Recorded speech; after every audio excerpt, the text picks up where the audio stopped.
Órale,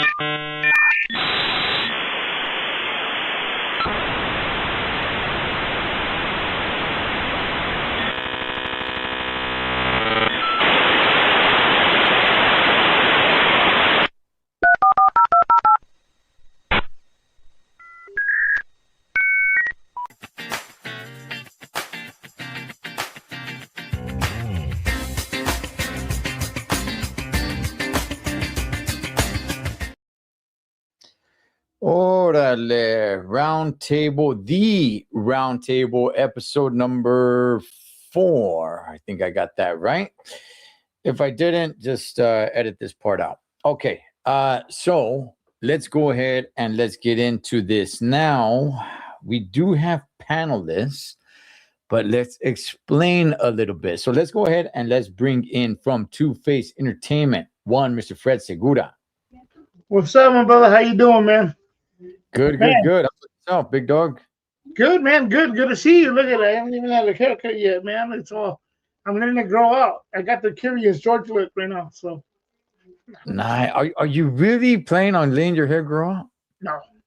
Ah, Fred. I have.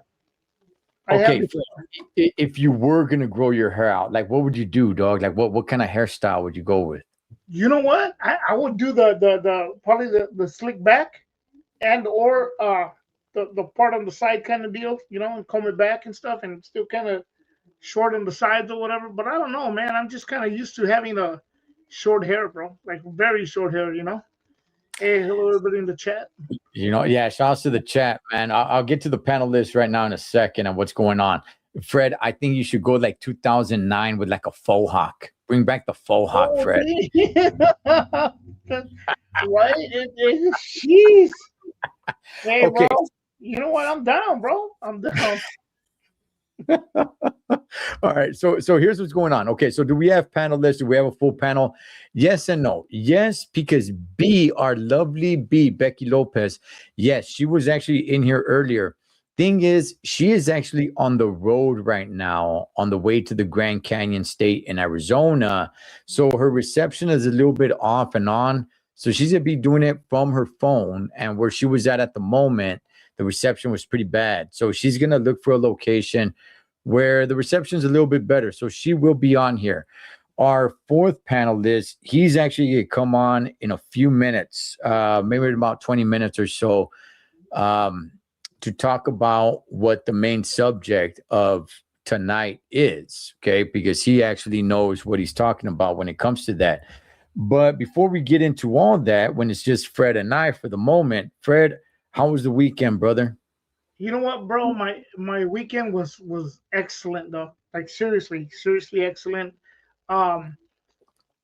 Again, a lot of things in life aren't always perfect, bro, but they're as perfect as they're gonna be for a while, And I enjoy every little bit of it, bro.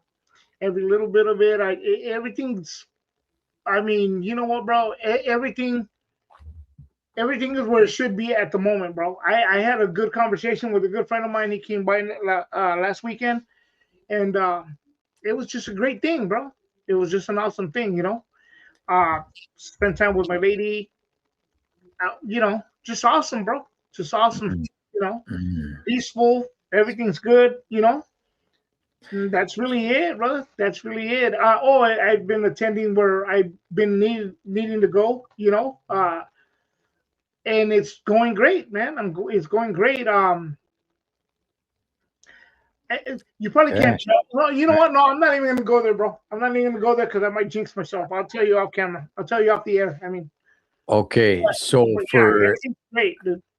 Okay, so for anybody watching that's going through some tough times, just know that Fred is living life. Yeah, he is living life while the rest of you are out there struggling, trying to make ends meet, going through hard times. Fred is living like a king, man. So thank you. You know what, bro? Look, it's like this. Why worry about stuff that we cannot control, bro? And why worry about anything when we might not even be here tomorrow, bro? So you know what? Be happy about it.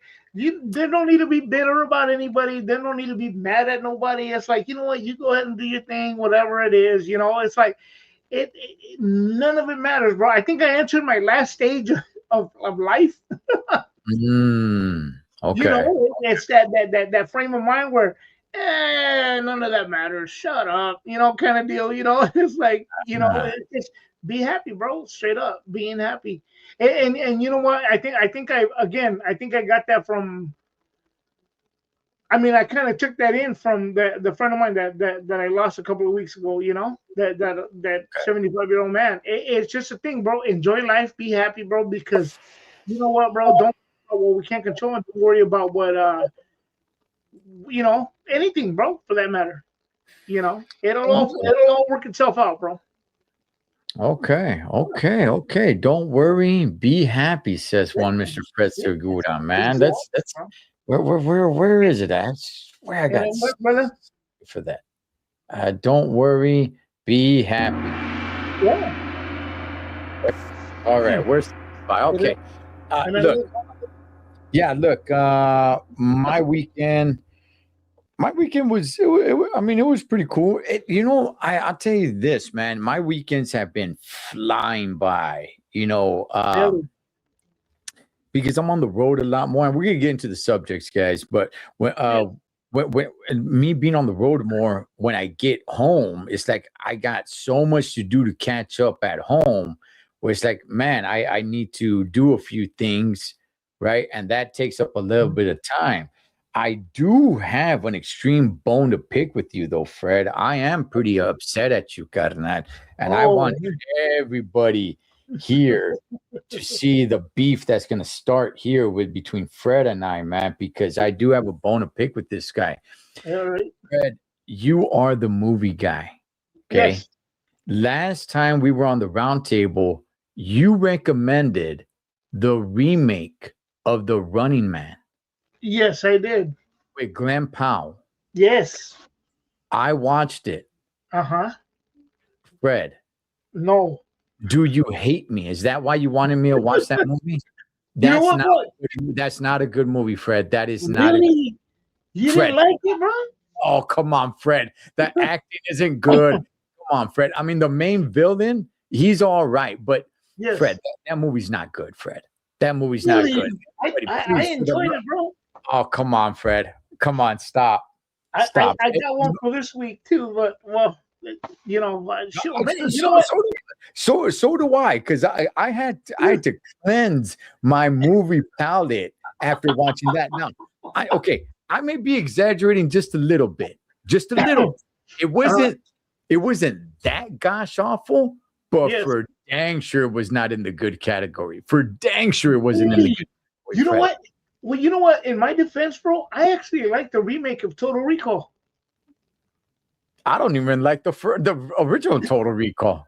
I don't even really like that movie. Fred, Oh even man, the original Schwarzenegger Total Recall, the only reason people even know about that movie is because of the three breasts. That is it. oh yeah. That's right. That is it. With this perverted black homie that turns on him at the end. He's over Yes, there at the bar, and the chick with the three breasts. That is it, Fred. yeah. Nobody cares about that movie. You like the remake. I don't even like the original. I just the remake of The Running Man is not a good movie. It's Man, not. It's you know what? I liked it, bro. I really, really, genuinely liked it. I was like, man, maybe I was feeling lonely at the time. No, no.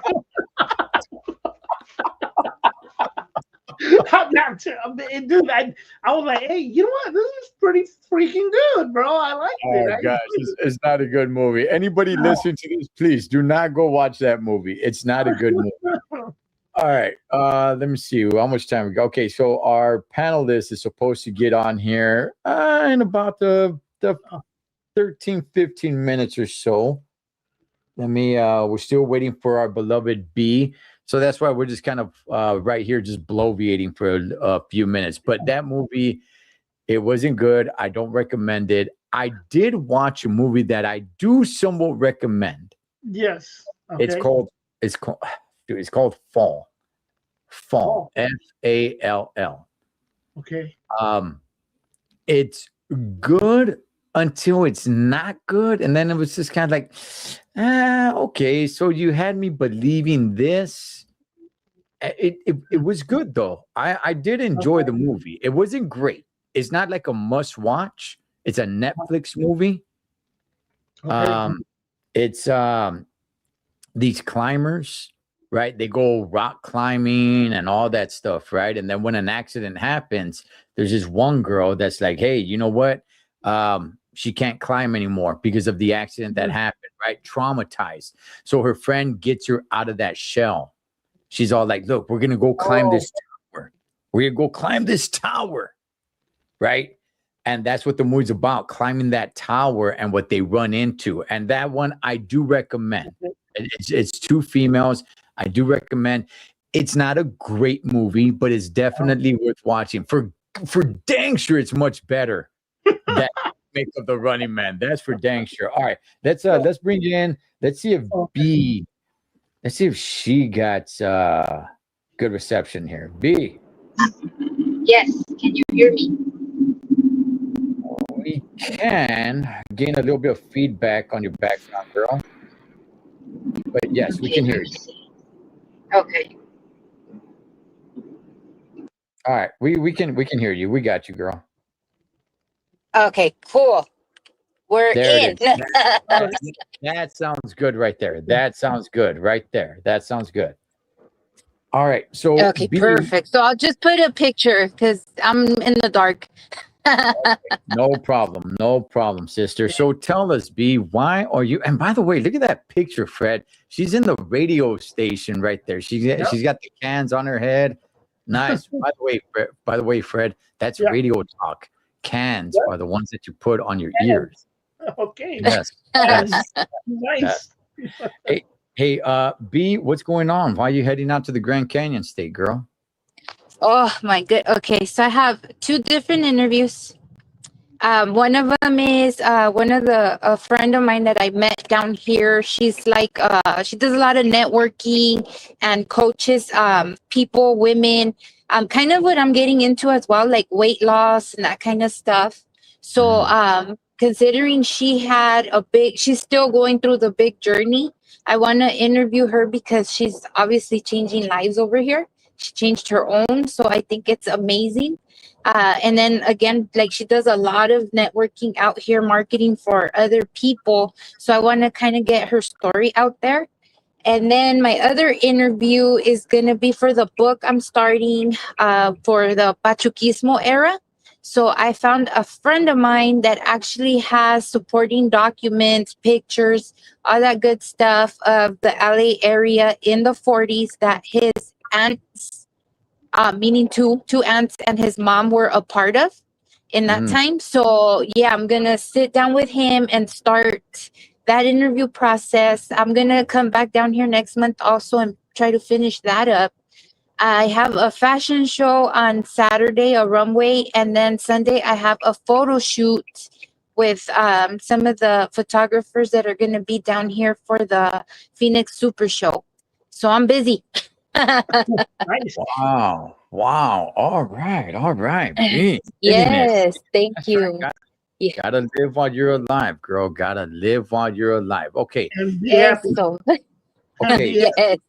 Now that we got the three of us on here, right? We're waiting for our special guest to jump on. And by the way, we have a story to see. Maybe we could squeeze it in before he jumps in. I don't know. We'll see. But I gotta ask you guys. We are at the end of February. Be honest. Be honest. How many of you still have Christmas decorations hanging around? Fred? None. You took them all down. You never put. I didn't even put none up. But Wow. yeah, I don't give gifts to nobody, bro. I did not. No. No, You know what? Fred, I didn't know you were Jewish. Fred's a Jew. All right. Hey, that's cool, Fred. That's cool. You know what? I didn't put it up this year, bro. And you know what? I'm thinking because I'm getting stuff next year, I am gonna go for it, bro. But this year and the year before, due to the things that are happening, I just like, it's really, I mean, don't get me wrong. I had a fabulous Christmas for that matter, But Okay. other than that, I mean, it's just yeah, I didn't do it this year, bro. But yeah, I plan to really rock out next year, bro. Or this year, I should say. Yeah. Okay. Okay. B, have you gone? Well, oh man, B's gone. She didn't even want to answer this question. Wow. Okay, I don't okay, man. I am very know. strategic when it comes to this, dog. As soon as it's over, it is over. I take it all down. I take it all down, man. I still walk into people's houses, Fred. I still Yeah. walk into their houses and they still have decorations up. Obviously, the tree's gone, but decorations are, oh, I'm just busy. Oh, I haven't gotten around to it. Okay, B, you're not going to escape this. Have you turned Muslim, B, or do you still have Christmas decorations up? No. I took them down right after the 6th of January. The Dia de Reyes Magos. I took it right down. Yeah. Okay. Yeah. Yeah. I Okay, don't okay. celebrate it, but I just keep them till that day, and then after that, I just take them down. But yeah, no, I usually decorate for every little holiday. My kids are little, so yeah, I tend to swap it out as quick as I can because I just feel like it's tacky to keep them up, and I don't want my neighbors to criticize me. Speaking of that, bro, before we used to have the decorations up and everything, and I played Christmas music as the trees got decorated, and Yeah. Stuff got put up. It was like a whole thing. I went on vacation. I had like a 3-week vacation at that point. Um, and what would happen is like right after, I would just get down to it, bro. I was the one that started taking stuff down because if not, it would stay there. I'm not, and that's not saying nothing bad. I'm not mean nothing by that, but I started taking it down because it ends up staying there, bro. Like, and nobody like, oh, tomorrow, oh, just wait and just like, no. Mama knows, let's get it out, and that's it, bro. Because yeah, you're right. There's a lot of people that just leave their stuff up. They're like, really? Yeah, you're right about that, man. Okay. I always get a real tree, right? So the ones that get a real tree, you're pretty on top of it to get rid of it. But the ones that have a fake tree, they tend to leave that sucker up, and it's like, I'll get around to it because you gotta, dismantle it, and it's like, I'll get around to it, But when it's a real tree, yes, because it's making a mess. So, I still see people that still have Christmas decorations up. I don't know. I'm sure everybody on the chat still have decorations up, or maybe they would do like you did. We'll see, man. And then chip out on this, bro. Look, you guys. Your hands. Yes. No more. Yeah, that's right. Yeah. That's right. Okay. So, fingers crossed that it all works out, bro. So. Well, I mean, okay, so you got the cast off, Fred, but is the hand working correctly? It's not. It's not. Not at the moment. Not 100%. But yeah, hoping. Okay, so you're not still gonna pick up the wrestling or anything? No. I'll probably do some boxing or something. I think I'm gonna be the world's first bionic man. Wait, which speaking of, I got asked to be in a role, bro. They're remaking the Warriors and they want me to play Swan. Yeah. That'd be great. B, have you seen the movie The Warriors? B? I think she. Oh gosh. Can you hear me? Okay, now we got you. Clear. Okay, yes. Have you seen the movie The Warriors? No, I have. Well, I seen part. That's when they're like, come out and play, right? That's that one. Yes. Yes. I've seen part of it. Yeah, that's not. Yeah, it's not up my alley. Too much violence. Okay. B, allow me to bring you into the joke. The character of Swan is the leader of the Warriors, and there's a lot of running in the movie. That's why I said that. That was the joke. Oh. Okay. And then fast and getting away with it. Getting away from the. All right, B. This part is not a joke, B. Okay, you remember that Fred recommended a movie last week? Oh my yes, God. I was listening to you guys, and you said it sucked. Okay. Hey, he said he said it wasn't good. He didn't say it sucked. I mean, come on, guys. I didn't say those words, Fred. I care about your feelings, brother. Okay. Thank you. Obviously, B doesn't care about your feelings. I don't know. Maybe since she found out you went I Jew or care something. about them too, but like that was the final verdict you had, right? It wasn't that good. You know what? It wasn't that Hey, good. Go. man, I'm gonna watch it again. Because I thought it was good, man. I thought it was Oh good. gosh. Get my one Oh, for this week. gracious. Wait, say the one for this week. Hey guys, as we wait for our special guest who's gonna take us into a deep dive on what's going on in Mexico, let's jump into a little quick story here. That's I'm not saying it's being buried. I do hear a little bit of people talking about it, but the thing is, nobody really knows what the heck is going on because, well, nobody knows. It's classified. And that is what's going on with the Los Angeles Unified School District, the superintendent. Now, he's being investigated by the FBI, but nobody knows why. His house got raided in San Pedro, which is part of Los Angeles County. It's out by the beach. The headquarters of LAUSD got raided in Los Angeles, and his home in Miami got raided by FBI. By the way, this is by the feds, and we don't know. This is the latest I was able to find here, but again, there's not much answers. Let's go through it here. New developments one day after the FBI raided the home and office of LAUSD Superintendent Alberto Carvalho. Our Joy Benedict is live outside a school board meeting tonight. Joy. That's right, Rudabeh. This school board meeting was just announced yesterday after these particular raids into Carvalho's home and his office here at the downtown headquarters. It is a closed session, meaning it started at 4 o'clock. They said hello, then they went behind closed doors. We don't even know for sure what they're talking about, just saying it's a personnel issue. But of course, the assumption is it has to do with the superintendent. Childhood chatter was heard all over the district as 500,000 students went to class as expected and seemingly unaffected by searches at the district's headquarters. But parents say they are aware of what is happening. I saw it on the news. I mean, we don't really know what's going on. Until we know what's going on, then we can make that judgment. It appears LAUSD Superintendent Alberto Carvalho is part of a federal investigation. FBI agents were seen at his San Pedro home on Wednesday executing a search warrant. The LAUSD headquarters downtown were also... Hey, real quick, I've seen this building numerous of times. I did not know that was LAUSD headquarters there, but I've seen it numerous of times. Searched, but the FBI isn't saying why. The affidavit allowing the search was sealed by a federal judge. CBS News has learned that the investigation is not related to anything Carvalho has done while superintendent here.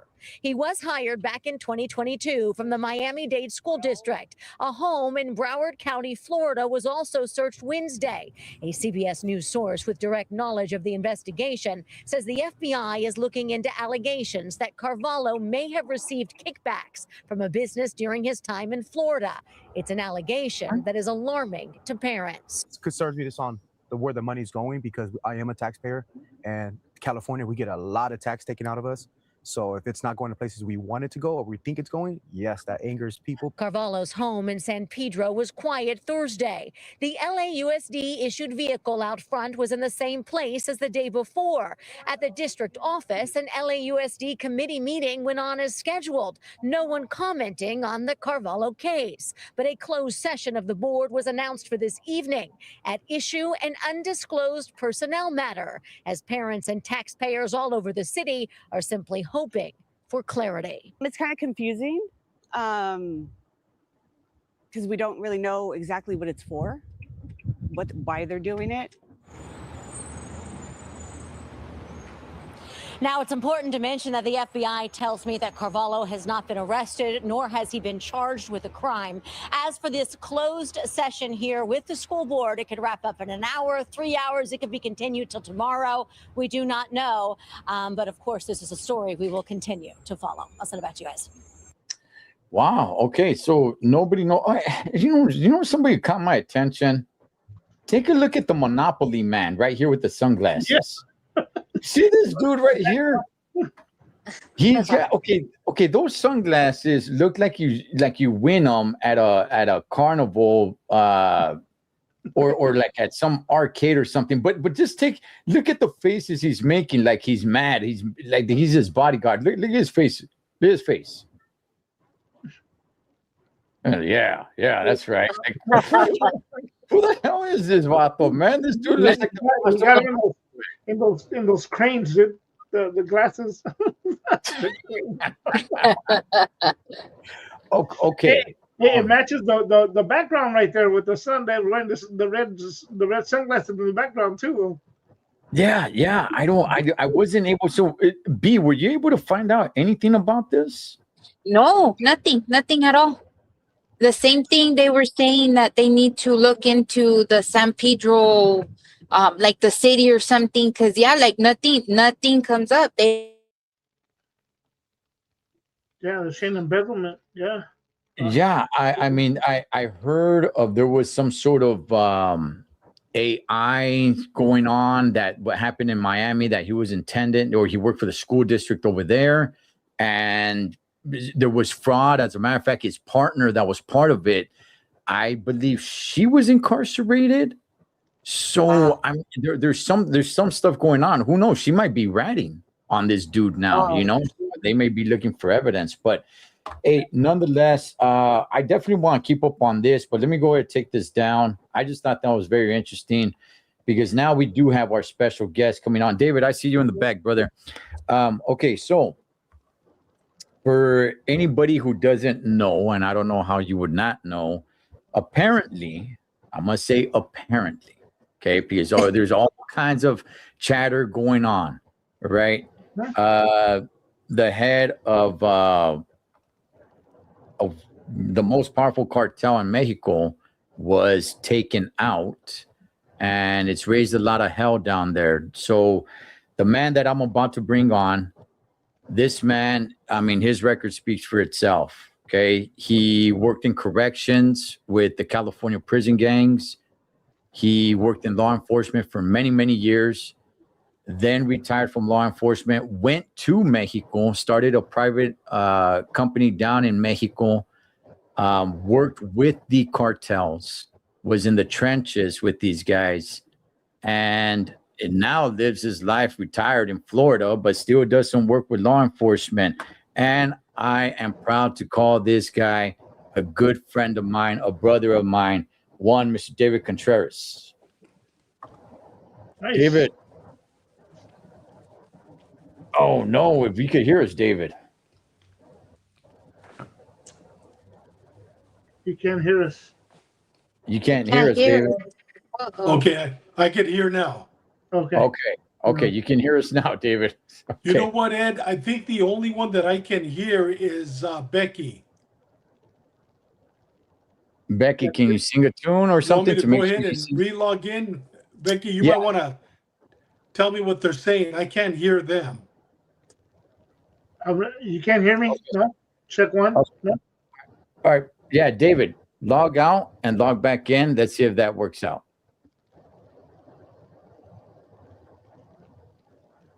This connection's terrible. All right, let me go ahead and remove them. And I'll go ahead and tell them. All right.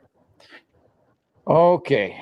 All right. So while we wait for him to come back on, he is actually not home right now. He is in Sacramento because he lives in Florida, but he's in Sacramento doing work with law enforcement over there. This guy, this is what he does for a living. He is an expert in the cartels in Mexico. He's talked to me a lot about it. And when this happened, I'm like, okay, I got to get this guy on. And if I'm reading everything correctly, I don't want to. Let me see. I never see a link. Okay. B, you still with us, girl? Yes. Can you hear me? Okay. Yes.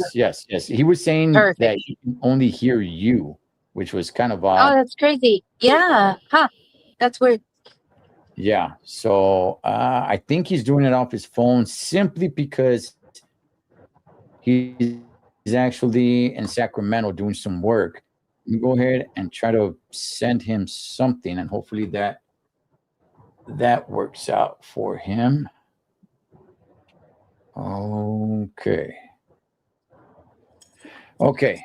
So while we wait for him, why is it? Come on. Oh, here it comes. Let me see. Mhm. All right.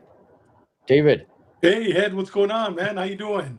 Hello. All right, brother. All right. We got you, David. We got you, brother. Everything's All good. right. Good. Hey, Welcome. hey, Fred. It's a pleasure Hey. meeting you. It's a pleasure meeting you and Becky. I Hey, saw some of likewise, your Fred. episodes this morning. I love both of them, man. Mil gracias for allowing me to be with you guys, man. Muchas gracias. You're very welcome, man. Much respect. Thank you for that.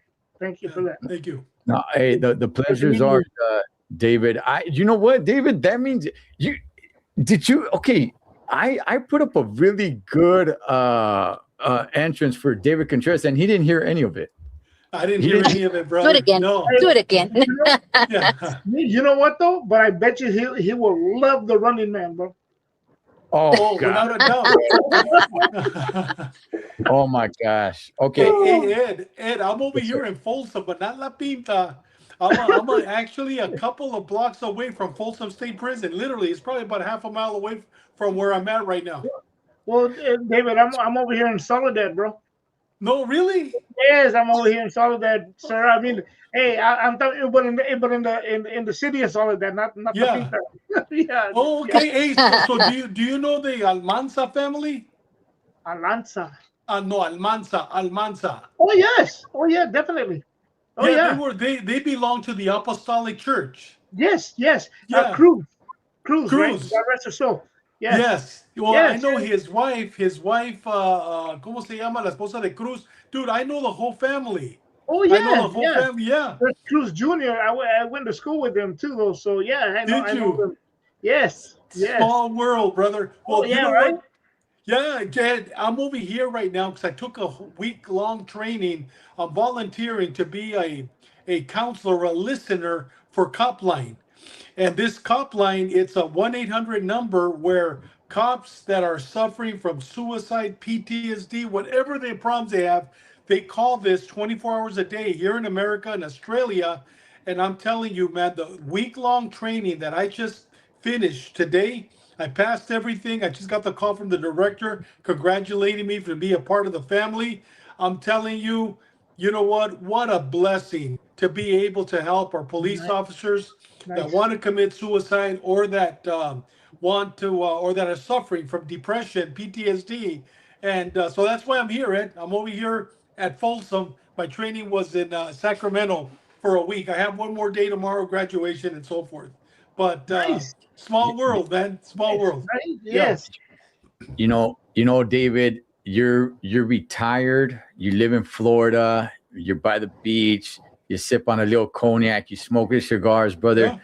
But you never forget about your brothers. I've noticed No. that about you. You never forget No. about your brothers that you Yeah. served with police officers. So just real quick, David, we're not going to get into your. If anybody's interested in David Contreras' life, I did interview David, I think maybe about 3-4 years ago, something like I that. think so. About 3 years ago. Yeah. Yeah, I'll leave that link pinned in the comment section because I don't want to go through all of it. I want to get to what's going on in Mexico. But Okay. just real quick, David, Mhm. you were in corrections. You worked with the Yes. California prison gangs.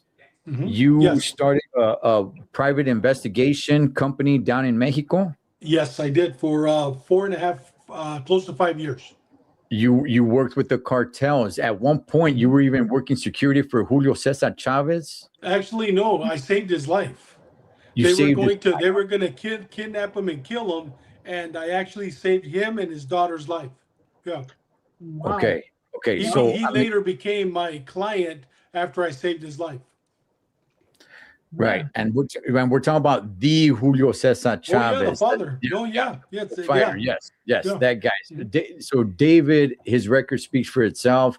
This guy's been in the trenches, and I'm not sure if I read this right, David. I mean, I don't want to jump too far ahead, but were you the one that identified El Mencho back in 2020, back in You know what? 2013? In 2013, I was assigned to Mexico, and I was assigned to Mexico as a liaison. I worked intelligence in Tijuana, and I went all over Mexico. But they assigned me to Tijuana, and for 5 years, my job was to gather intelligence and recruit informants. And a lot of the informants that I recruited, I used them. I sent them to our narcotics teams, but I also sent them to the FBI, CIA, DEA. I send them. It all depended on what information they had. And in about 2011, I recruited an informant that was a member of a new gang that was just forming. And the way we came, you want me to tell you about the how we found out about Cartel Nueva Generación Jalisco? You want me to get into that now, or you want me to wait? Um, I no, we could get into it. We could get into it. I mean, we got some questions. I'll take some questions from the chats, but yeah, no, Okay. go for it. Go for it. Enlighten us. Yeah, I was working in Tijuana. Like I said, I got assigned there in 2000, late 2008, and going into 2009, I got assigned to work in Mexico.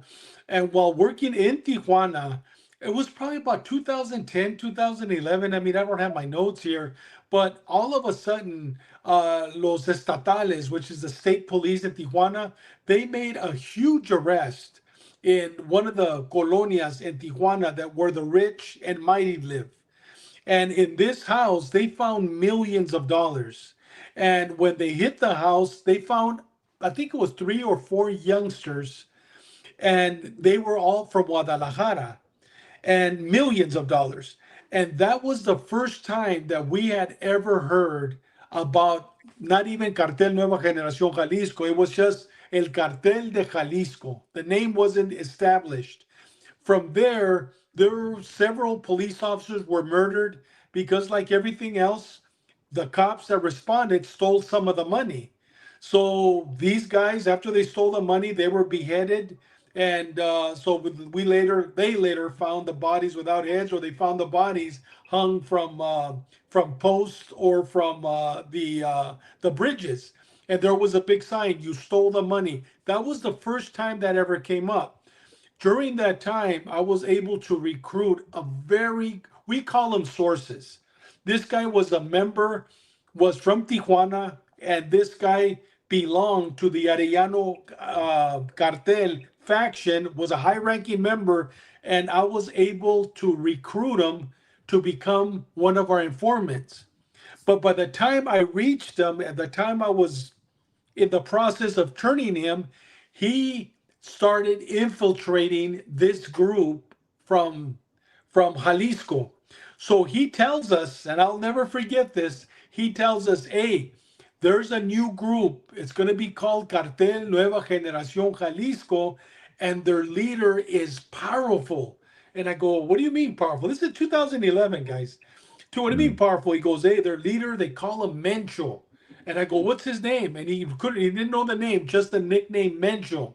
So I would meet with the FBI, DEA, in Tijuana, because they're at the U.S. Embassy there, right? And not the embassy, the consulate, consul.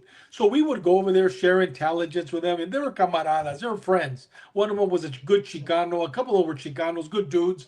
So we would go over there. And I remember one time going over there, and I go, hey, I got some information, man. I got a really good source, and I'm going to shift him over to the United States. I'm going to get him a green card so he can take him and his family. This guy's giving me information about a new cartel from Jalisco, and the leader is Mencho.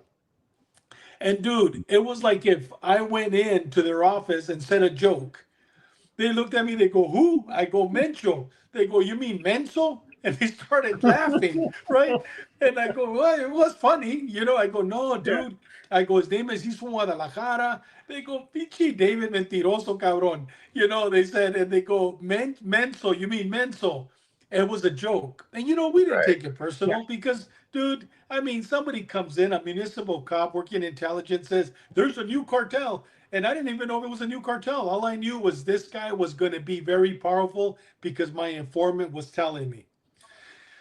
Okay. Let's go 4 years later. I get transferred to narcotics in the United States. And one of my gifts that I have, guys, is recruiting informants, turning criminals into informants to give us information to take down these cartels. And I did the same thing when I worked prison gangs, street gangs, is getting these guys. And then once I did, I would take care of them, get them papers if they were illegal. We would take care of them and their families, right? And so 3 or 4 years later, now I'm working narcotics, and we recruit a really good informant. This guy was probably one of the best at the time. And he is hooked. Now Mencho's name is coming up. Now DEA knows about him. 3 or 4 years have gone by. He wasn't Mencho anymore. Now he's Mencho. So that's how he came into my radar. That's how. And the same informant that 4 years later was still my informant in 2017, he gave me information about the Tijuana cartel wanting to murder Julio Cesar Chavez. So that informant from 2011 that I cultivated from 2011 and 2017 was the one that gave me the information. Me and my partner, we were private investigators, already had retired, the information on Julio Cesar Chavez. So the information was always very good, but we knew about him in 2011 before a lot. And I'm not saying we were the first. I'm sure DEA in Mexico, I was dealing with the Tijuana group, laughed about it. And, no disrespect, he wasn't as popular as he was 4 years later. He was very strong individual. Okay. Okay. So, okay. Look, I got a ton of questions, but I want everybody to get a chance to talk and ask whatever they're going to ask. I'll just give you a quick little softball question here. This was all a breakup from the Sinaloa cartel to go up against Los Zetas at the time. Is that not true? No, that's not true. What happened, you had Los Zetas. During that time, you had Los Zetas. And then during that time, we had a very, I thought that was going to be the biggest cartel. And it was La Familia Michoacana. And then later they changed their name to Los Templarios. And I have the name right here. I mean, like I said, I'm in full, so I didn't bring my notes. But the Knights of Templar, they were known as the Knights. They later changed their name. And I thought La Familia Michoacana, La Familia Michoacana was, I don't know if you guys know the history, the Mexican Mafia, the Nuestra Familia. You guys know the history about them? Yes, Yeah? yes. Well, Yeah. The Mexican Mafia have always basically formed themselves like the Italian Mafia. You know what I mean? Not even like the Italian Mafia, because they don't have a godfather. It's just the Mafia. But the Nuestra Familia, that's over there where you're at, Fred, over Yes. there in Soledad, the Nuestra Familia, they were paramilitary structure. I mean, they had generals, they had lieutenants of education, lieutenants of discipline, captains, sergeants. They were very well disciplined.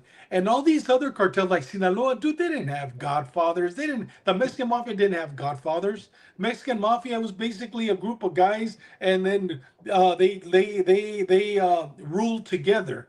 But not the Nuestra Familia. They were going to be powerful. So during the cartels, as they were forming, El Cartel, La Familia Michoacana, they were just like the Nuestra Familia, Ed. They had lieutenants, they had commanders, they had sergeants, they had generals. They were very well organized. So that's the time that Mencho, which was married into the Valencia family, which were some of the leaders of the Familia Michoacan, they were powerful. And yes, they were feuding against Sinaloa, against Los Zetas, against La Línea, against the Arellanos. But Mencho broke off. And he says, hey, why am I over here in Michoacan when nobody's even touching Guadalajara? He broke off to Guadalajara. But he was originally from Michoacan. He had nothing, no war with Sinaloa. He just broke off. Okay. Oh. B, you got any questions? No, I'm just listening. Okay. Hey, man, why aren't you on, Becky? She's on. Go No, for it, no, I'm B. saying her like us. I mean, What was that? online. You know? Her Yeah, her camera. her camera. Go for it, The Becky. what? No, He's asking how come your camera's off. Oh, it's because I'm on my way to Arizona right now. So Oh, okay. it's in the dark. I'd rather put my picture up. Oh, okay. Well, it's a very beautiful picture. It's a beautiful picture. Thank you. I'd rather see Thank you. you than Fred or Ed. Thank you, sir. Thank you. I appreciate that. Okay, Fred, you got any questions? Well, I think it's more of a comment because Mhm. it's interesting how you said Mencho and they laughed about it. And Menso, Oh, yeah. when I Mental. first saw the name too, though, and I read it in Spanish, Mhm. it sounds Mencho. like. Go ahead, Becky.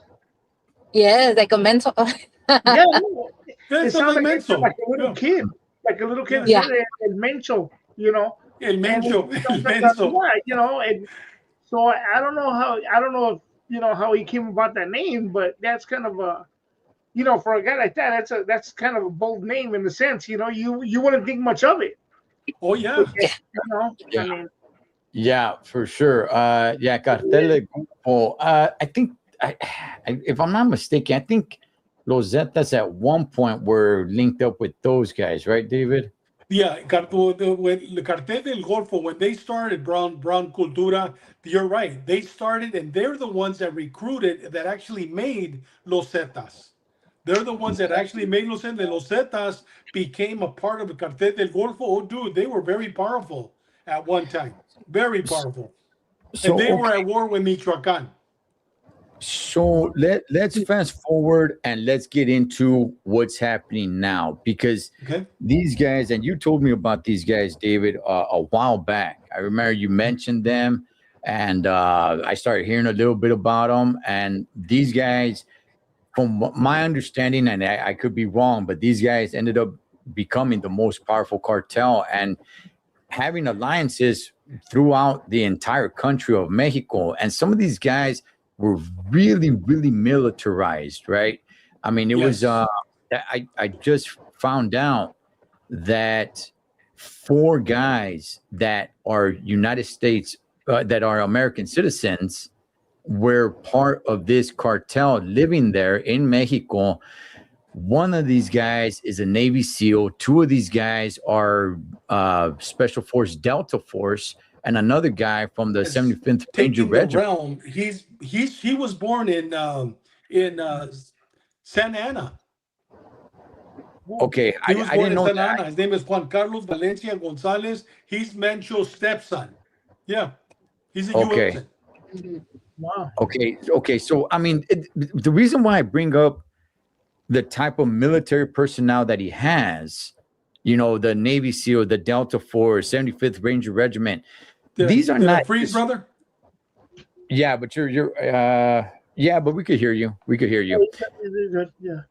The reason why I bring that up is because these guys are not just regular military guys. These are, special force elite trained guys that have been recruited.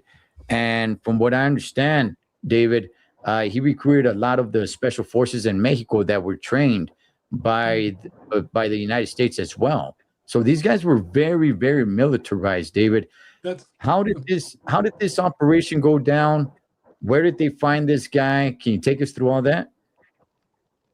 Yeah, but before I do it, if it's okay with you, let me tell you all the cartels. Mm, The Arellano cartel, you know the history behind them. They used to go to they had a lot of Logan Heights gang members, and they recruited them to become hitmen, guys from Calle 30 in Logan Heights to become mm, hitmen for the Arellano cartel. But I've talked to several of those guys that actually went to Mexico for training, and Ed, they would bring in Israeli military guys, experts to train these guys. They would mm, bring in guys from Colombia, from the FARC. They would bring in specialized training guys, all professional military guys, even American military. that were retired or were no longer part of the military. They went to Mexico to train all of these cartels. Were you aware of that, Ed? No, I knew that that they, trained special forces in Mexico and that they recruited from some of those guys. So I did not know about the whole Israeli thing and anything of that sort. Ed, I think I lost you. Let me log off and I'm going to log back on because I can't hear you guys. And then we'll Okay. get into his arrest. Give me a second. Okay. All right. And Jenny, I see you, girl. I'll go ahead. I'll ask that question when he pops right back in. Let's get B in here. B. Yes. Okay. All right. Let me see. I think he's still on. Let me kick him off. Uh-oh. Okay. All right. So look, B, what do you hear of what's going on down there? Well, a lot of people are saying that he's not dead, that they didn't kill him. Because, coincidentally, it's the same exact date when Chapo got busted back 12 years ago. So they're saying that this is just a conspiracy because it's not a coincidence that it's the same exact date. So that there's something else big, boiling somewhere in the background. So that's like one of the main things that caught my attention because it is the same date. So that is like, coincidence. Supposedly handed to us just recently that the girlfriend's brother was the one that turned her into the cartel as well because there was money on her head for snitching. But then the thing is, also they were saying that she wasn't the one that snitched on him, that they trailed her. And she supposedly, the story is she caught a ride from somebody to get out to this country club where they were hiding out. And the guy that gave her the ride recognized her. So he's the one that snitched and told everybody where they were hiding. Okay. Okay. All right. I have heard of that conspiracy that he's really not dead. But David, Yes. tell us what you know, brother. You know, Ed, about 3 weeks ago, if you guys look at, pull up 3 weeks ago, the Mexican Senate approved unanimously. I think I'm going to throw this number out. I think out of 198 of the senators, I believe, except 2. And guys, please don't quote me on this, but I know that it was a very high percentage of Mexican senators and their Congress voted to allow the United States to assist Mexico with intelligence and training. The intelligence and training, have always done it. I trained hundreds of Mexican police officers on evidence collection, human intelligence, we've gone shooting with them. I mean, I've done that for 30 years. I've trained them.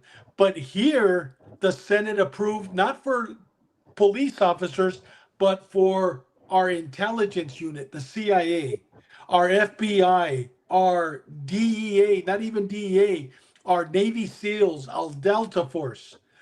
I mean, we are municipal cops who train them with the AR-15. These guys were going to go in with drones.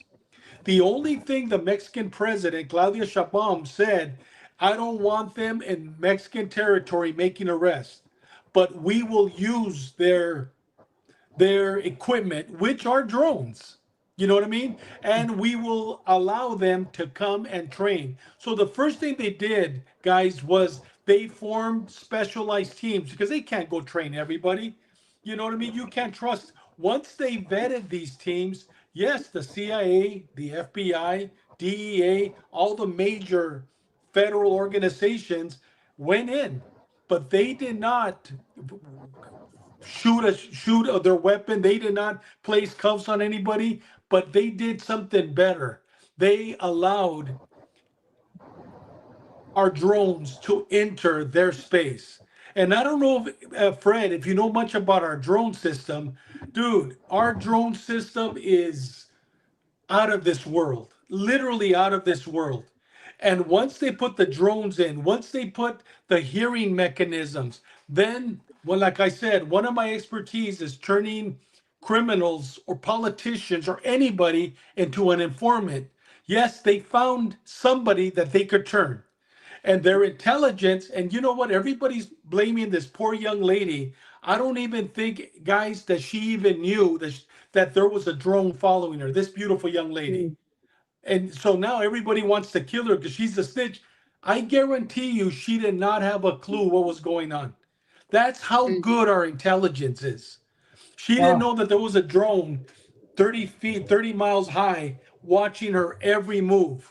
Once intelligence comes in, that's how we caught all these guys, through human intelligence, and then we used our drones.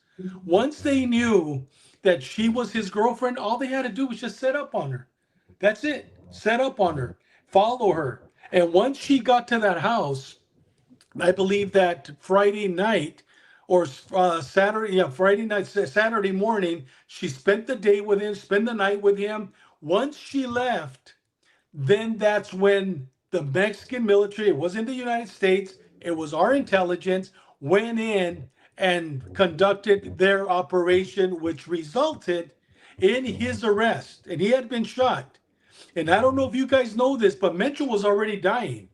He had kidney failure.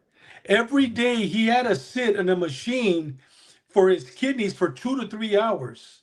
And he would never stay in one location for more than 2 days. But whenever they moved him, they had to move all these machines with a doctor, with a nurse, because if not, he was going to die. He had kidney failure.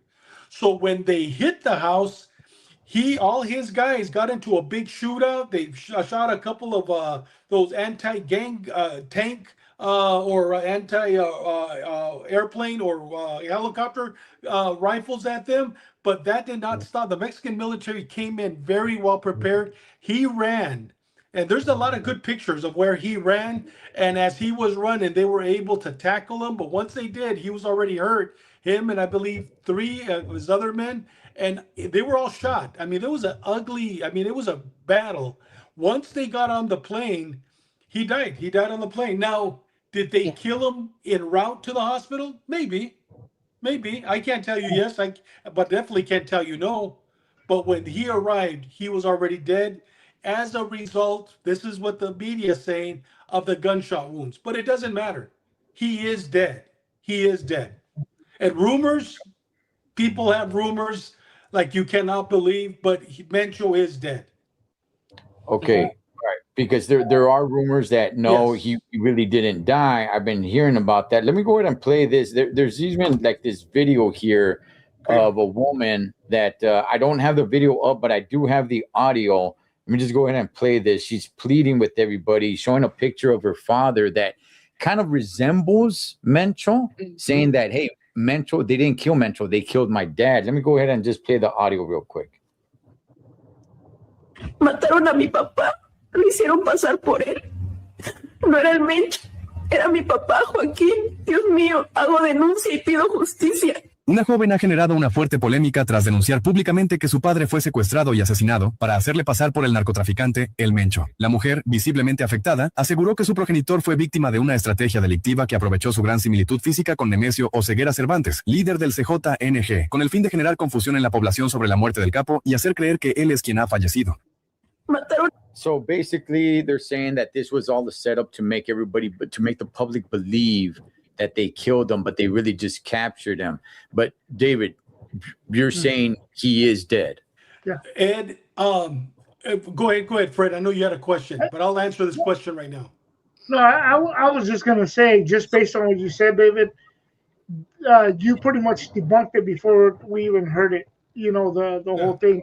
If you set a drone on this woman here, that just pretty much, it tells you who. You guys got the right, they got the right one. In other words, Fred, I feel very bad for this poor young lady.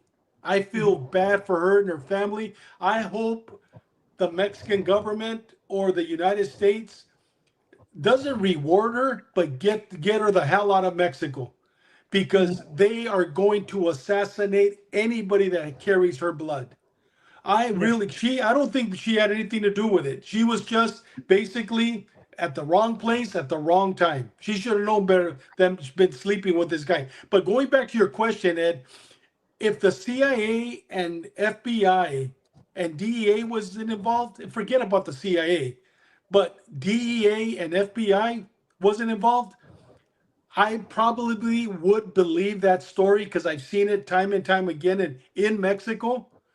But they, without a doubt, have already gotten DNA from the body. You could get somebody that looks like somebody, but one thing, guys, DNA never lies. DNA. So there is no doubt, Ed, that the DNA that they got from the body was Mencho's. There's no doubt. But there's rumors. But people, they sell newspapers. And by the way, I didn't know he was sick. I didn't know he had kidney problems. I didn't know any of that. And from what I understand, this is his Sancha. From what I understand, this is his mistress. This is not his actual wife. No. No. Yeah. Okay. Hey, es un mañoso. Mañoso. So he was having dialysis then, right? He was going through had dialysis. Yes, every day he had to be under the dialysis, and that's one of the things that I know that the Mexican government should have been doing it. I would have been saying, okay, where are the dialysis machines? Who has bought a new one? Dude, wherever he went, he couldn't be a day without dialysis. Dude, if they didn't kill him, he was eventually going to die. He wasn't going to last long. Yeah. And then the place where they killed him, dude, it was like a 5-star. It was a country club where they play. They have a beautiful, what do you call it, golf course there. And he owned all of that whole area.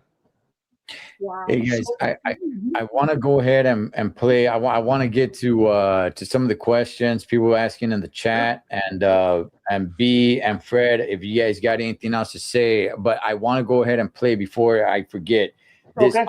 This audio that leaked, from what I understand, it was in 2016. It was Mencho calling the chief of police or a high-ranking member in the police force, threatening him, telling him to call his boys off because apparently police officers were arresting some of his men, and Mencho was livid about it. And I'm sure maybe most people have heard this already, but if you haven't, here it is right here. Mira bien, hijo de tu puta madre. Soy Mencho, güey. Coloca tu puta gente a la verga. Soy Mencho, güey. Relaja tus putas partidas, si no te voy a partir tu madre, tienes toda tu bola de perros. Te tengo identificado 30 güeyes. Hasta tus putos perros te voy a matar si no te relajas, güey. ¿Cómo ves? Ya está, señor, ahorita los bajo. Oh, no cuelgues, hijo de la verga. Te tengo ubicados en Chacala, güey. No le estoy colgando, le estoy diciendo, ahorita los bajo. Póngase bien las pilas, güey. ¿Qué se le cuesta ser amigo, cabrón? ¿Uno no se mete con ustedes para que se pasen de verga? No, señor, ahorita yo se las bajo. Pongan, mire, revíremeles a todos los hijos de su puta madre, porque todos agarran dinero y son buenos de puercos. Sí, es lo que me están diciendo. ¿Se me ponen al tiro o tú eres el primero que vas a marchar por ellos, León? No, señor. ¿Vale? No, señor, no se trata de eso. Váyase a la verga, porque aquí los vergazos están al 220, ya se la sabe. Y miedo no hay. No, señor, no se trata de eso. Entonces, si quiere amistades, sí va a tener un amigazo, cabrón. Si no, a chingar a su madre a la verga. No, yo sé, señor. Ya estoy hasta la verga de que no entiendan, loco. Señor, usted me conoce, usted sabe que yo soy capitán. Pues por eso me extraña, cabrón. Yo te entiendo, güey, pero pues no mames, yo sé que tienes gente y la familia de chingada. Verga, póngase de las putas pilas.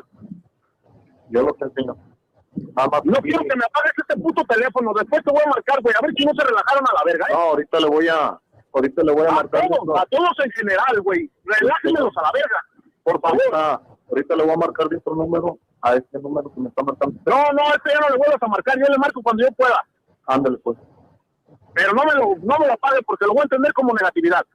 No, señor. Ahorita le mando un mensaje de otro número para que no marque los... Órale, pues, Melón. Ahí les quiero eso, que se relajen a la verga. Sí, señor. Usted me conoce. Usted sabe que hay respeto. Y nada más. Hasta igualmente. De aquí para allá también. Ahí disculpe por las malas palabras. Aquí los muchachos son que están allá y yo se los saludo. Ahora pues, ahí le encargo. Ándale, sí. Ahí relájenmelos a todos, dígale que va de parte mía.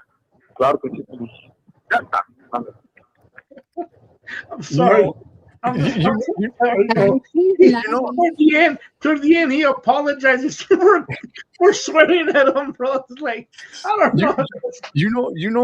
There's certain things like cussing and arguing is just funnier in Spanish, man. It's just funnier in Spanish. 8-4-0-2-5-7-0-9-2-5. B, you okay over there?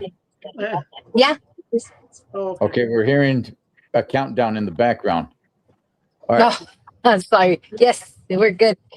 Okay. For those that don't speak Spanish, not to translate the whole thing, but basically, Mencho called the high-ranking police officer, telling him to back his guys off in the most brutal, disrespectful way that you can do it. I mean, he told him, bow down, homie. I'm your daddy. And the police officer was, yes, sir, you are my daddy. I will bow down to you. The police officer was so scared, calling him, sir. Yes, sir. Yes, sir. You already know me, sir. No, sir. No problem. No problem. I'll get right on it, sir. Don't worry about it, sir. While Mencho is completely degrading this man in the most awful way that you can. So that's basically, just to not translate every single word in a nutshell, that's basically what it was. I mean, this guy, gosh, man, he had the power over there. So, hey, David, let me get to somebody's question here. Jenny Selby, she asked, if the U.S. stopped using drugs, would it change anything? Jenny, you are absolutely right. It's called supply and demand. If we would stop using drugs, or I'm going to even say legalize drugs, guess what? I mean, go back in time. History always repeats itself, Jenny. Go back in time and look at the prohibition. When all of a sudden they said it was illegal to drink during the 1920s, 1930s, the prohibition days. What happened? We were the ones that created La Cosa Nostra. We were the one that created Al Capone. We created them. You know, I think America now is in a position where, I mean, look at the marijuana. Now it's legal in so many states, and it's taking the power away from the cartels.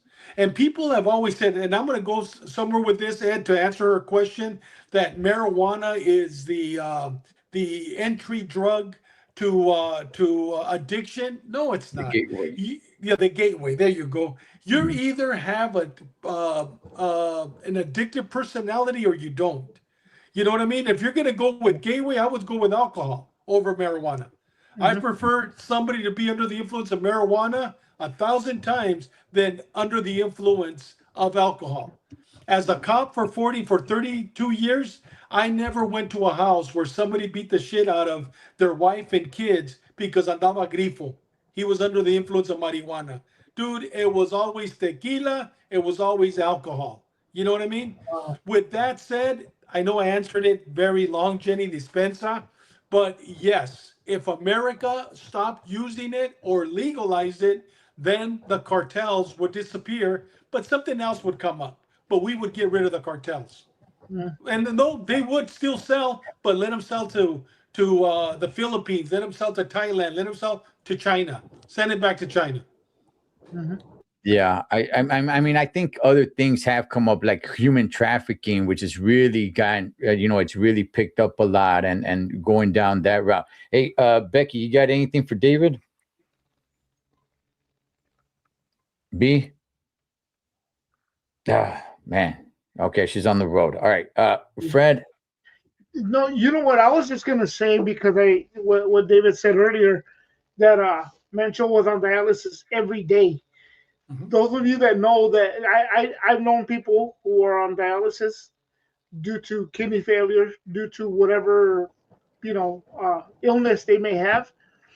But I do know that some people go, maybe, once a week, a couple of times a week. And I just want to clarify that if Mencho was getting dialysis every day, he was on his deathbed, man. Like, he was already.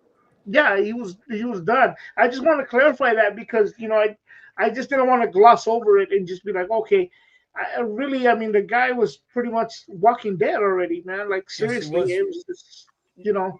So yeah, that was all I really wanted to say about that, man. Because Hey, yeah, Fred, but you know what? He was Walking Dead, but he still had his little blue pill, Viagra. yeah, no, right, right. No, as you can see, he was, you know, hey, he was, Yeah. you know, drove over to his house, and he was like, hey, David, know, who is Juan Carlos El Juan Tres? Carlos is his stepson. This young man right here. And Juan Carlos Valenzuela Gonzalez El Tres, he was born, like I said, I think he's 41, guys. Please don't quote me on this. I don't have my notes here. I think he was 41 years old, but he was actually, he's a U.S. citizen born in Santa Ana. Okay, Orange County. Yes. Yes. Okay. All right. I And- heard he claims F-14, but maybe not. Okay. I'm messing around. I'm messing around, guys. Please don't document that. Okay, and he's wanted as well. Well, now he is. I'm sure he was wanted before, but now if he does take over the organization, no doubt. But you know what, Ed? I would like to read a very good friend of mine who's been on my show, The Gray Line, The Story Behind the Blue Line, and on Ash Wednesday. He was a DEA supervisor, has written several books. And he wrote something that's very interesting. And if it's okay with you, Fred, Becky, and Ed, I'd like to read it. And this is going to answer this guy, this dude that wrote this. His name is Leo Silva. He's the one that took down Los Zetas. He's the one that, dude, this vato, that big, ese vato tiene corazón. He's this dude right here, Leo Silva. He wrote this, and I'm going to read it in his honor because it's so true. And hopefully our listeners, I'll read it slow so you guys be able to understand. It says, organizations like La Cartel Jalisco Nueva Generación are built for disruption. Leadership decapitation, like Mencho getting arrested, rarely destroys a cartel. It forces reconfiguration, get reorganized again, succession, territorial consolidation, all the territories, they consolidate, internal signaling, external intimidation. External intimidation means that's exactly what they did. After he was declared dead, they started burning fires everywhere, started killing people. Now listen to this. This makes a lot of sense. The machine doesn't stop.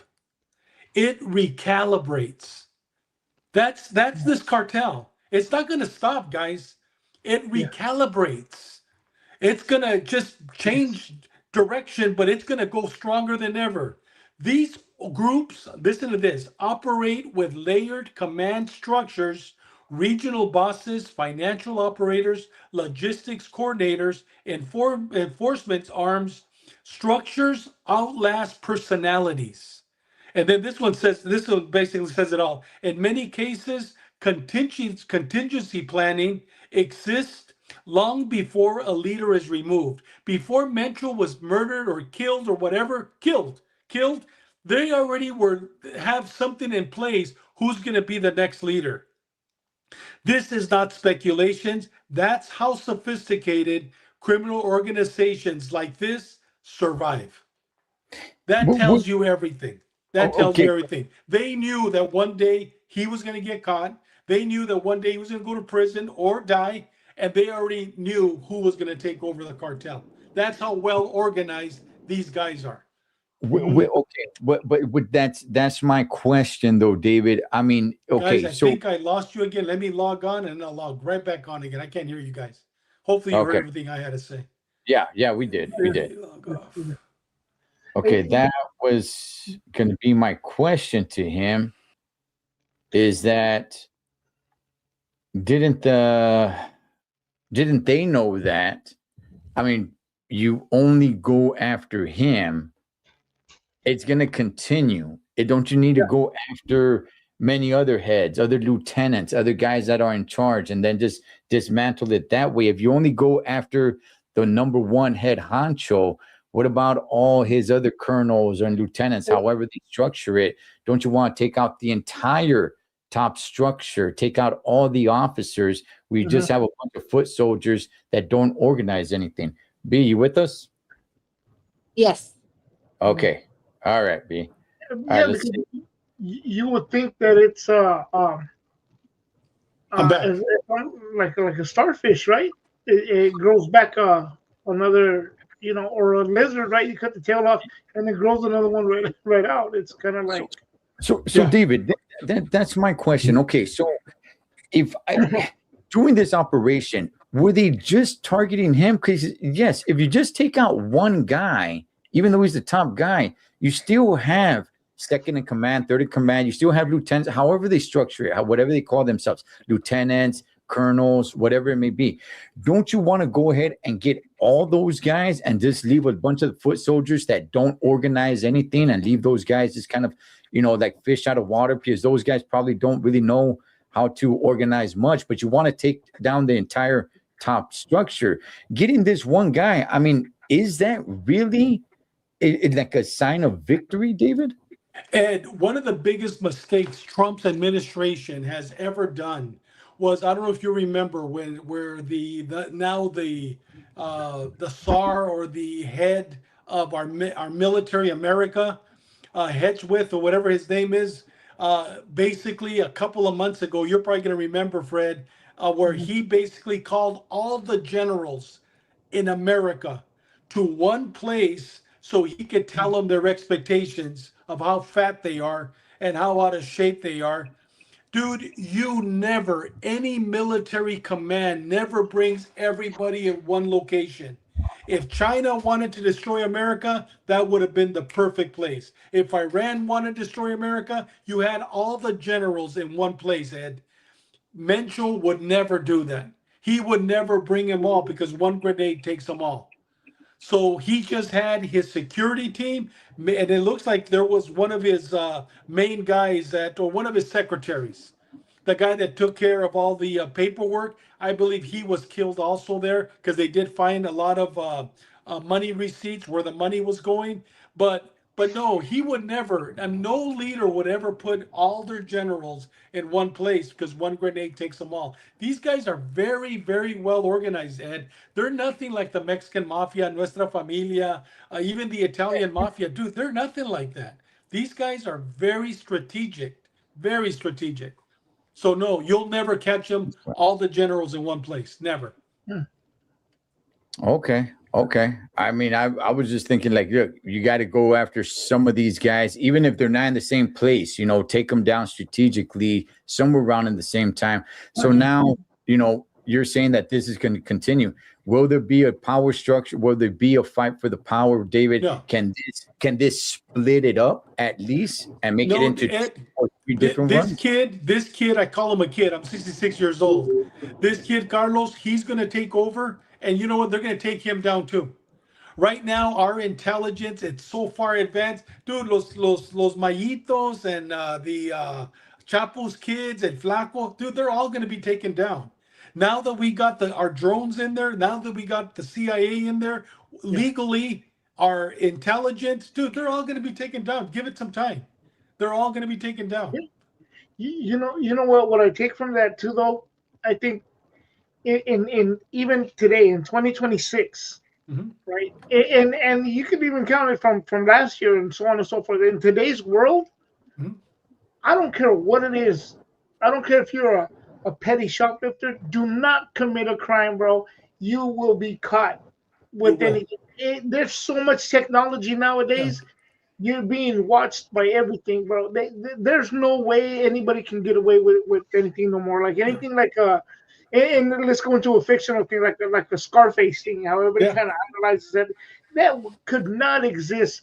The drug dealers of the 90s could not exist in the world today. In due time, and David is saying though. I mean, and Fred, you know what? When I came on to the police department, I left corrections in '88. I came on to the police department. You could commit the perfect murder and never get caught. But now, because of DNA, social media, all the cameras, dude, you're gonna get caught. You're gonna get caught. There's no such thing. In my generation, I could commit the perfect murder, and I guarantee you, I never would have got caught. But right now, dude, you're gonna get Oh, yeah. caught. It's all a matter of time. You're gonna get caught, like you said, Fred. With the way the we're so far advanced in intelligence. Yeah, you're right.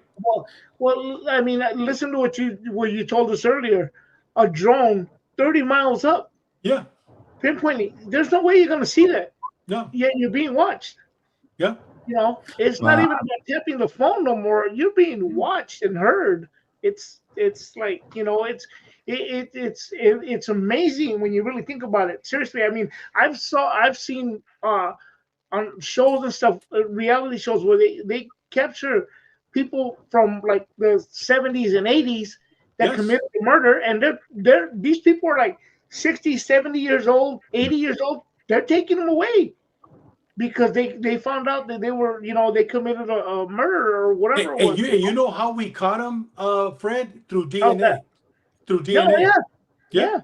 Yeah, and then you know it goes to the thing where you don't really hear much about serial killers today. Usually, when you hear about serial killers, it's from the 70s, from the 80s, from the 90s. You know, during that time, you don't really hear too much of serial killers today. Not that there aren't serial killers, but after one or two murders, the most likely they get caught. They don't really get a chance to go on a, you know, killing spree and get, you know, 10 bodies. I mean, you know, maybe somebody might, but yeah, usually before they turn into serial killer, they get busted already. So, man, David, I mean, good insight, brother. Good insight. So, man. It's really so, David, in your professional opinion, you're saying this isn't going to stop. They're still going to keep on going. Yes. What moves on? Wait, is this going to start some sort of war with the other cartels? Are there any cartels that are going to say, like, you know what? This is our chance to kind of regain some of the ground that we lost. You know, Ed, I would have said yes years ago, but right now, no, because of Chapo's arrest, Mayo's arrest. The Chapitos, the Mayos are fighting. This cartel was going to go with the los Chapitos, but now, dude, you got this cartel. Just because Mencho got arrested, guys, please don't think that it's over or that they lost power. Dude, they're going to gain more power. They're going to gain more power. We will arrest, and I say we will arrest Juan Carlos. We will take him down little by little. But like Jenny said a little while ago, guys, supply and demand. Right now, us investing all that money into taking these cartels out, why don't we invest this money, America, into rehabilitation programs? Why don't we invest this money into basically say no to drugs? If there's no supply, I mean, there's no demand, there's no supply. I mean, what is Trump right now doing? Tell me, what is Trump right now doing to rehabilitate, to clean our streets of our homeless, of our drug addiction? No. What are we doing? We're going to Venezuela. We're going to Mexico. Let's go take out the cartels. Dude, the cartels isn't the problem. The problem is American drug users. That's the problem. And I know I'm going to get a lot of people watching the show are going to be pissed off saying, oh my God, he's anti. Dude, I'm not anti-Trump. I'm not anti-Trump, but you know what? I see reality as it is. Let's invest money into rehabilitate. Let's stop the use of America. And guess what? The cartels, we take away their power. That's how you take away their power. No, I know David. He's pro-American. He doesn't really care. He doesn't really. I don't care about politics. Yeah, you don't care about politicians. No. You care about America. Yeah. So, and you know what? I think that would be a trickle effect into homeless and everything. It would just kind of solve everything at the end. You know, like at the end of the day, guys. I mean, that's why. Be anything else? Our veterans that are addicted to drugs. No. Oh, dude. No, yeah, everything's just interesting. I'm taking it all in. All right. Hey, David, brother, we're going to let you go, carnal. Thank you. I want to thank you so much for your time. Before I let you go, brother, who's your favorite fighter? Oh, dude, Virgil Ortiz. You thought I was gonna say Connor Van, right? Connor Van. Hey, guys, you know what, man? It was an honor to be with you. I was watching you this morning right before I went to the gym. I got up at 4 in the morning to hit the gym before I went. But at the gym, I was watching a little bit about you, Fred, and also Becky. Guys, you guys keep doing what you're doing, man. Keep doing what you're doing, and you know what, brother, Cholo, man, I love you. I respect you, and keep doing what you're doing. You know what? The beginning of a long journey begins with the first step, and you guys are doing it, man. Changing one life at a time. Mil gracias de todo corazón. Igualmente. Muchas gracias. David, thank you, brother. Have yourself a good night, and I'll talk to you tomorrow, carnal. All right, I'll see you tomorrow. God bless you guys. All right, God bless, brother. All right, man. That was a lot. That was a lot, man. Hey, man, wow. I'm blown away, bro. Like, seriously blown away. Like, just to take it all in, you know. He's you know, thank you for that too, though, man. You know, it's seriously, yeah, man. It's good to hear from somebody who truly knows, you know. Yeah. I didn't even want to interrupt him, man. He's a good friend of mine. When I had to go to Florida to for my son's uncle passed away out there. He drove an hour because he lives out in Florida. He drove an hour to go help me to you know, talk to the police, to the U-Haul and everything of that sort, man. That guy, he really helped me out. He really helped me out there. And you guys could catch him. You guys could catch him. I do a boxing show with him every Friday. If you guys are interested, Los Tres Chingones Boxing here on YouTube every Friday, 5 p.m. Pacific Standard Time. And he does it out of his house, in his nice, beautiful house. He's retired now. He loves to smoke a cigar, sip on a little cognac, and he's living the best life. But nice. All right. As Okay. he should, bro. As he's earned it, you know. That's the American dream too, though, man. To be able to retire like that, you know. Man, I'll tell you, man. I'm gonna light up a cigar now and just kind of live it up. But all right. Hey, so B, you with us? Yeah. Okay. Can you hear me? Yes. Yes, we got you. We got you, B. Okay. So B, last time we were on, we said, Fred and I, it was right around Valentine's Day. Oh, she's off. Yeah, she was. She came off again. Oh man. She gets getting booted out or something. I don't know. Yeah, maybe. But okay, so last time we were on, we said that we were going to request a song on her radio station.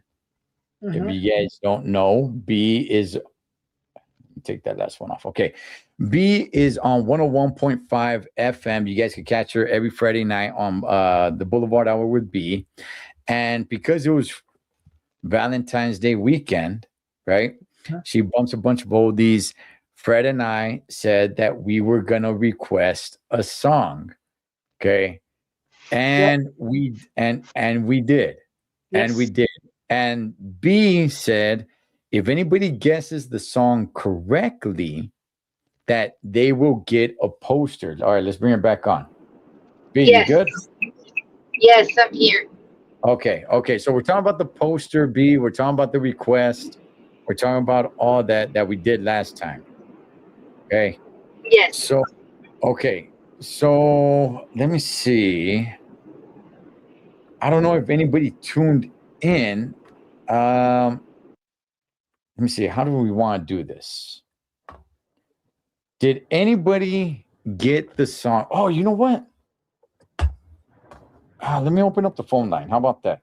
Oh, nice. Yeah, that's a good idea. I completely forgot about this. In the midst of what we wait for a phone call, I want to say something. I'm still blown away, bro, by everything right now.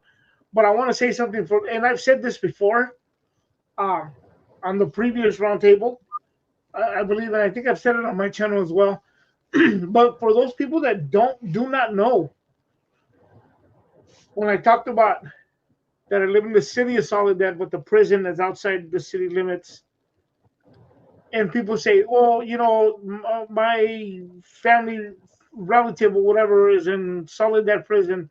Mine is in Salinas Valley." Those are two separate prisons in the same place. It's right here in Soledad.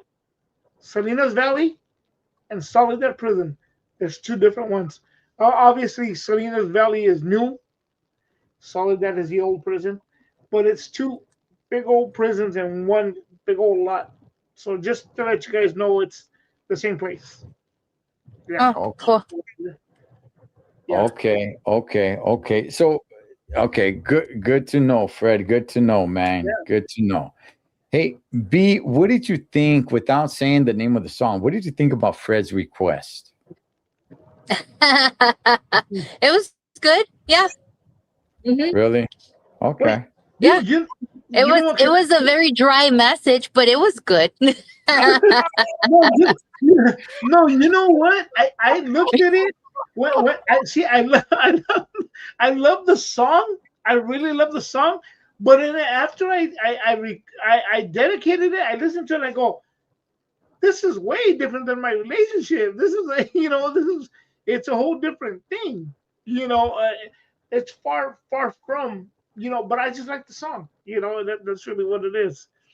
It didn't really completely match. But yeah, dry. I said dry. I'm like, man, not dry. It was. Go for it, B. Go for it. It was like no wording. It was just the song to the person. That's it. I was like, oh. Yeah. Oh, yeah. It was like, yeah, that's cool. Hey, play that one for her. But you know what? See you later. I will give you credit, though, for doing the dedication and playing it for her and all that. So I do give you credit. Yeah, I do. Thank you. Yes. Yes, that was amazing. You know, Fred, if you're dedicating a song to me, I would feel like you put your heart to it, Holmes. It was so. You know what? I'll dedicate you a song, bro, where I'm dancing and I'm doing the Running Man. Hey, see what I did there? Okay, B, what did you think about my dedication? Be honest. Your dedication was good. It was like so meaningful because it was true. Like, yeah, every day you spend with someone's one day less you spend with them. So yeah, it's like sad in a beautiful way. Yeah, I didn't dedicate it to anybody, but No. I dedicated it to, what did I say? Shoot, I forgot what I said now. Dedicated to find the one. Yeah, to find the one. No, to everybody that has someone, and for everybody who doesn't have someone, something like that. Yeah. Yes. Something like that. It was. You know what? It came. I made sure it wasn't dry. I made sure it wasn't dry at all. It was so nice. I was like, oh, that was sweet. Yeah. Nice. Oh, Fred. You sure you didn't mistake his for mine? I'm trying to figure it out. This is the man that did not like the new Running Man. Gosh, awful movie. Gosh, awful movie. If anybody wants to call in, go ahead and call in. B, did you get those posters, B? I do have them, and I will ship them out. It's because the mailers, the little round mailers, I haven't got them. I'm still waiting for them.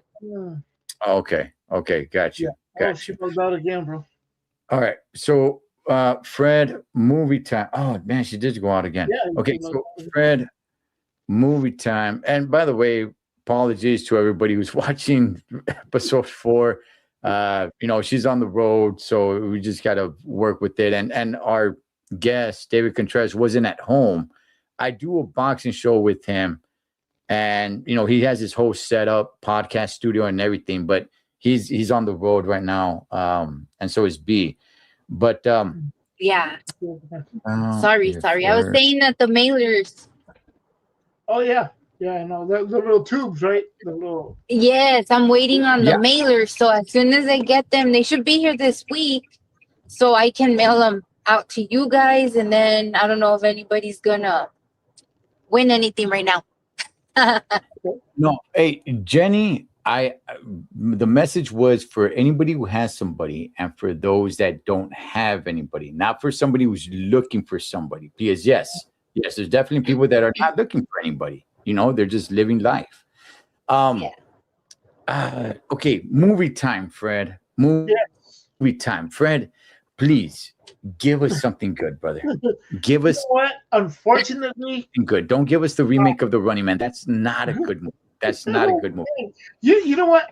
I dare the chat to watch it, and they can say I think they'll like it. But anyways, I digress. I'll tell you what. I saw one, and I'm sorry to say, man, I didn't really enjoy it, and that's the movie Shelter with Jason Statham. Okay, hang on. We're getting a call here. Let me see. Oh, yeah. Call from Jenny Selby. Oh, nice. To accept, press 1. To send a voicemail, press 2. Jenny. Yes. 619 in the house? That's right. ¿Cómo estamos? All right, we're good. You're on the round table. Girlfriend, talk to us. Nice. I don't know. I didn't hear what was the last part. I was trying to use the phone. ¿Qué dijiste? Oh, I said you're on the round table. Girlfriend, talk to us. What do you want to talk about? What are you, Cody Rhodes? That's what Cody Rhodes says. Good God, I'm a big boxing fan. No, what's on your mind? I'm a boxing fan. What's on your mind, sister? Oh, nothing. It's just, you know what? People have to stop stressing. You know what? If okay, I belong to AA and NA. Okay, I've been there for 30 years. Everybody needs it, but you know what? We got to remember the Creator wants us to treat everybody with dignity and respect. If you don't like somebody, just go around them. Thank you. Yes, exactly. There's no need to focus on people that aren't bringing any kind of positivity to you, man. If it's negativity, you should stay far away from it and move forward, man, with your own thing. I believe that. Thank you for that. Yeah, look, I look, for me personally, look, once upon a time in my life, you know, I lived a different life, right? But you know, now it's just like, look, I'm not gonna waste energy where it's not gonna benefit me, you know. So are there people that I had to cut out of my life? Yeah, it didn't have to be in a bad way, like, hey, get the heck away from me. It just, hey, you know what? I just not kicking it with them anymore, you know, energy drainers and things of that sort, especially when you have people just around you where it's like, hey man, you know, they want to keep on coming in front of you and keep putting problems in front of you and their problems, or make you want to be a part of their problem or whatever it may be, and just not interested. It's going to drain a lot of your energy. Yes. You just got to go around them. And if that person is just around too much, especially like somebody that just ask for a lot of favors. Hey man, can you do me a bottle? Hey homie, can you do me a bottle? Hey man, can you do? Okay, you know what, guy? Go somewhere else, dog. Yes. Go somewhere else, because I'm repeating the same favor over and over and over. The point is for me to do this favor for you so that one day you can do it on your own. But if it's just the same favor over and over and over, yeah, it's just, you know, and not everybody's like you. So that's another thing people got to understand. Correct. Cholo, how old are you? I am 44 and getting older every day. Okay, I'm 71. I got a lot of experience on you. A lot of life things. Wow. I'm a combat vet. Okay. There was women in Vietnam. Oh, wow. 246,000 of us. Okay. But today, I'm a veteran of peace. I see. No, I mean, I watched the show MASH, which was actually, I think, the Korean War, and there was females there. So I hated that show, though. Gosh, I hated that show. Hey, you know, hold on, before I don't want to drift into that. But that opening theme song was just so depressing. Bro. It's like, oh God, you're just changing all the time, dude. Yeah. I hated that MASH song. Oh my God. God. Yeah, but you have to remember, okay, men are stronger than us. We are smarter because we mature faster. That's the only difference. And we need each other. Women in the military, the only thing the military teaches women to be is aggressive. We don't need to do that. That's it. Thank you. Yeah. When was the last time you were involved with the military, Jenny? I told you, combat vet, Vietnam, Okay. over 50 years ago. Okay. Because I did a lot of therapy. Right. No, I'm sure, especially coming from that war, especially coming from that war. But the reason why I ask is because there are a lot of gentlemen that I've talked to that have left the military not that long ago, but that have said that, you know what, it's not the same military that they once joined, and they just don't feel that it's a place for them anymore because of all the changes that have happened. So yeah, because it's a bunch of wusses. I'm sorry, I hate to say that, but that's the way it is. Back then, you know what they used to put their hands on you. They used to yell at you, but it's different now. You know what? Hey, it's ridiculous. Yes. Okay. No, I mean, I could see that with the way that just the whole country is, but at the same time, it's something that I tell people. Look, you got to take responsibility for what you're doing. You are part of society. The way you walk, exactly. the way you walk, the way you talk, the way you act, the way you react, right? Mm-hmm. So when you are offended, whatever you do, it is forming out there in society. So when people just complain about society, I tell them, okay, look at you. Look at yourself. What are you contributing? Okay. I'm not talking about money. I'm not talking about any of that. I'm talking about the way you are, because you are society. So whatever you say, whatever you do, however you act, whatever you break down, whenever you crumble down and start crying, like the whole thing about, hey, it's okay for a man to cry. We talked about it on Men Rule the World. Correct. And I remember when that conversation first started. I remember that. It was like, hey, it's okay for a man to cry. It's like, well, look, I mean, yes, men do cry. I don't think they should cry as much as women, but there's no need to be crying in public and letting everybody know, look, it takes a real man to cry. And I remember that movement just getting pushed and pushed and pushed. Hey, it's okay to cry. Hey, you need to cry, just cry. It's okay. It takes a real man to cry in front of everybody. Okay, understand what that is leading to. Understand. And I tell everybody, be careful, everybody. Be careful when you think it's progress for men not to know how to fix anything, for men not to know how to change a tire, for men not to know how to fight, for men not to, be aggressive. Be careful on what that is going to form, what type of society that is going to form. It is not a good thing to have weak men. It's not a good thing. It weakens the village. It doesn't have to be. Yeah, but that's the thing. See, I'm like my father. He raised a tomboy. But hey, you know what? Just because I'm a tomboy, you know what? I want my man to take care of me.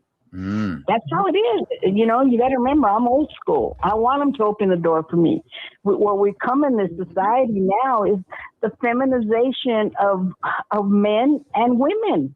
We can't exist without men. We need him. Unfortunately, hey, they make life interesting. Jenny, it's funny you say that. It's funny you say that, Jenny, because I've been in public, and when I'm walking in somewhere, say into a store or whatever it is, and there's a lady, woman, girl, whatever it is, female, I will open the door and let them go first. And they look at me like wow, like in shock. I mean, I think we're a dying breed, if you will, because a man should let, ladies first is how I was raised. I mean, that's really what it is, What if she was born a man, Fred? Well, see, no. See, if you're born a man, you're a man. Bro. That's okay. That's one thing. Look, I will say this. One thing I do agree: there's two genders. male and female, bro. That's it. I'm sorry. That's it. You know. Okay. But, hey, we're not gonna get into that right here, bro. But you know what I'm saying. Another conversation for another show. Right. Yes, it is. But the thing of it is you know what? Hey, I'll turn around and I see a fine looking dude. Hey, I'm gonna even the ugly dude. I'll open the door. It doesn't cost me anything. That's how I was raised. Respect women. Respect our elders. Respect people who have disabilities. Yeah. A lot of people don't respect elders no more either, though. That's the sad part. Okay.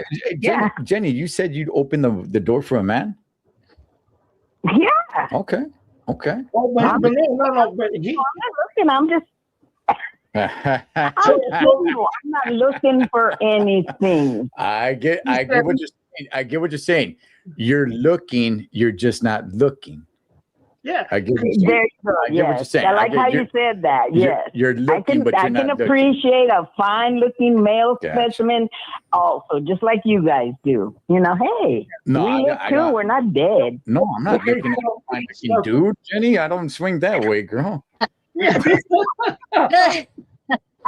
So see, she said a fine-looking man. She said she specifically said a fine-looking man. Understood. I'm pulling your chain, girl. All right. So see, wait. She said a fine-looking man. She would open the door for a fine-looking man. So if I was walking behind her, she would probably open the door for me. That's just. I mean, that's it. It's called common courtesy. Hey, you know. No, but see, no. Let's not get away from the fine-looking man thing. See, it's switching common courtesy. No, there's the fine-looking man. Fred is a statuette. He's a statue of a man. And by the way, as we found out, Fred is just an exquisite man of passion. Oh no, yes. Well, not so much with dedication and words, but yeah. Anyways. I had 3 husbands, okay? Okay. Oh wow. I outlived them all. Oh wow. Okay. They died happy, according to me. I got you. We'll never get their story, will we? Okay. Now you know what, bro? Oh my God, that's hilarious, bro. Nice talking to you, Cholo. Hey, Jenny, girlfriend, call anytime, sister. Call anytime. Thank you so much for your service, sister. And be in touch, girl. Thank you. Will do. Right. Bye, you guys. Buenas noches. Good night. Man, that was one heck of one outro. That was a good call, man. That was a good call. Definitely, bro. Definitely. Wow. All right. Well, it's getting I'm gonna. All right. We'll get into the movies, or somebody else called. Yeah, we're done with the phone call, Spencer, man. That was a good one. That was a good phone call. No, very good phone call, man. Yeah. Shout out to her. Let me take this down. Okay, so Fred. Okay, let's get to the movie. Recommend a movie, Carnal, for people to watch. Make it a good one, Fred. The Running Man. The remake of The Running Man is not a good one, brother. Please redeem yourself, Fred. Redeem yourself, Fred. I still beg to differ, but look, again, I digress with that. Unfortunately, I really wanted to love this, but I knew going in what it was going to be. And as much as I wanted to really say, I want to recommend this, I say this much. I will somewhat recommend it, and you'll see where I'm going. It's a movie, Shelter, with Jason Statham. The latest movie with Jason Statham. Okay.